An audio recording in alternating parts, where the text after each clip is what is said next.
Well, we can't talk about Europe, which we've been talking about in part, without talking about Greece.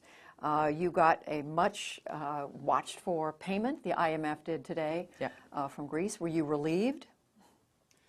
I was told by the finance minister whom I saw on Sunday, Easter, that payment will be made, and payment has been made. So that is good.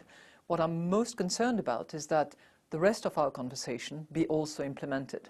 That is, we activate the dialogue, the discussions of the reforms that the Greek authorities proposed to do in order to reach the objectives of the contract that they have with the European partners. Well, that's what I want to ask you about, because we know that Greece, even as it makes this payment, is in the throes of some enormous economic and social and political turmoil still. High unemployment, 25%. These austerity measures have been imposed. Capital is leaving the country. I saw the number $25 billion worth. What is the IMF doing, if anything, to ease up on some of the austerity that's been imposed on Greece? You know, for the Greek economy, most of the difficult fiscal measures have been taken. So much so that the country in 2014, most likely, and we hope in 2015, will deliver a fiscal surplus.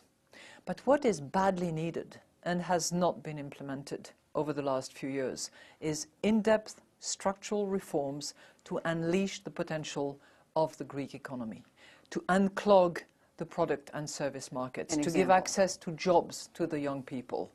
I'll give you an example. Baby milk is only sold in pharmacies. There's no particular reason for that. It was tried. Retail market could sell it for a little while. Prices went down. It reverted quickly back to the pharmacies. This is not a good idea. Transportation is highly, highly regulated and prevents access to new players and newcomers. The pension system is doomed to weigh so heavily on the Greek economy that it will not be sustainable. It has to be reformed.